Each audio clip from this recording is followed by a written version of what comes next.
एक गांव में एक बहुत ही ज्ञानी पंडित रहता था। एक दिन वो अपने बचपन के मित्र से मिलने के लिए दूसरे गांव जा रहा था। उसका मित्र बचपन से ही गंगा और एक पैर से अपाहिज था। उसके मित्र का गांव काफी दूर था।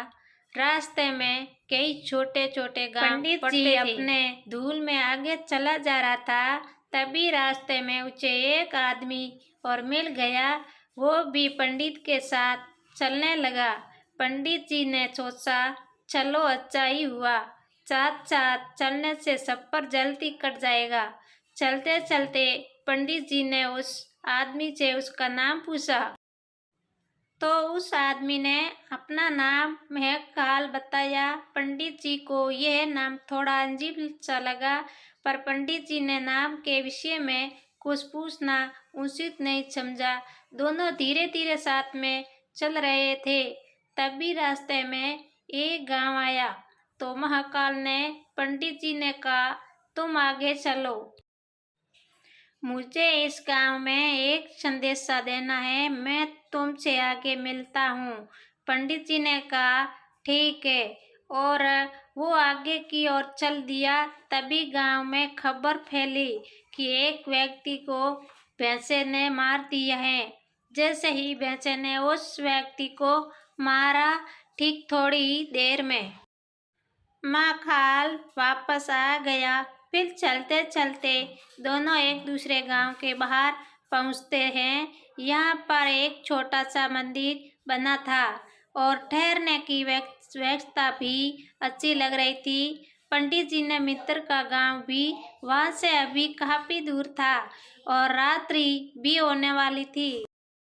तो पंडित जी ने महाकाल से कहा, रात्रि होने वाली है, पूरा दिन चलते चलते थकान भी लग रही है और भूख भी लगी है।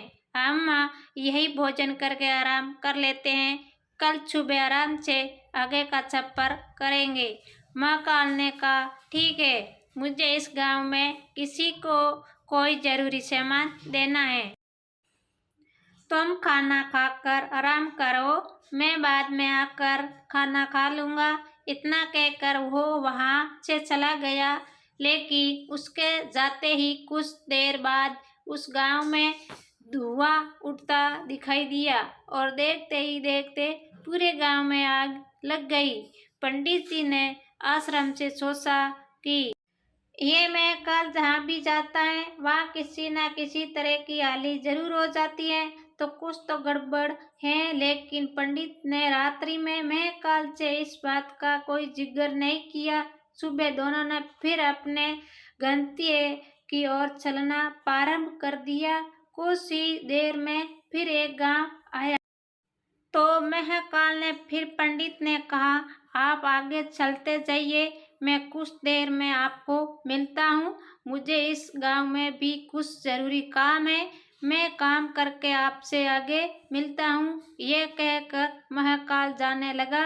लेकिन इस बार पंडित आगे नहीं बढ़ा, बल्कि वहीं खड़ा होकर महाकाल को देखता रहा कि अब वहाँ कहाँ जाता है और क्या करता है। तभी लोगों की आवाजें सुनाई देने लगी कि किसी व्यक्ति को सांप ने काट लिया है और वह मर गया है।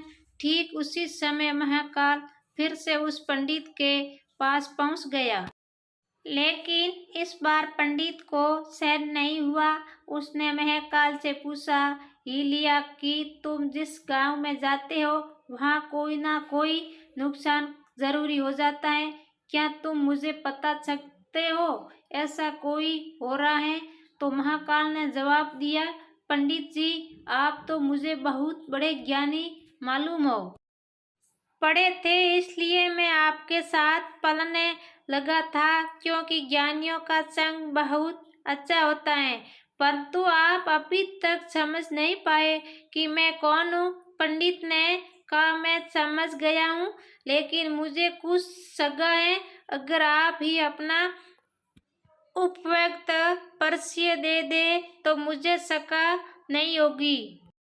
महाकाल ने जवाब दिया, मैंने यमदूत हूँ और यमराज की आज्ञा से उन लोगों के प्रणाम हरण करता हूँ जिनकी आयु पूर्ण हो चुकी है। हालांकि पंडित को पहले से ही इस बात की शक थी, फिर भी महाकाल के मुंह से सुनकर पंडित घबरा गया, लेकिन फिर से हिम्मत करके पूछा, अगर ऐसी बात है और तुम सचमुच यमदूत हो तो बताओ अगली मृत्यु किसकी है। यमदूत ने जवाब दिया, अगली मृत्यु तुम्हारी उसी मित्र की है जिससे तुम मिलने जा रही हो, और उसकी मृत्यु का कारण भी तुम ही बनाओगे। यह बात सुनकर पंडित जी सहम सा गया। पंडित जी सोच में पड़ गया कि यदि वास्तव में यह यमदूत हुआ तो उसकी बात भी सही होगी। मेरे कारण मेरे बचपन के सबसे अच्छे मित्र की मृत्यु हो जाएगी, इसलिए अच्छा यही होगा कि मैं अपने मित्र से मिलने ही ना जाऊं। कम से कम मैं तो उसकी मृत्यु का कारण नहीं बनूंगा। तो भाई और बहनों, आ थाने केड़ी कहानी लगी पूरी लास्ट तक कहानी हुनियो, और केड़ी कहानी लगी जरूर मैंने कमेंट करन बताइयो, और पूरी कहानी हुनियो, आगे आगे शेयर करियो कहानी ने, और लाइक करियो, सब्सक्राइब करियो। बहुत बहुत धन्यवाद। ये यूट्यूब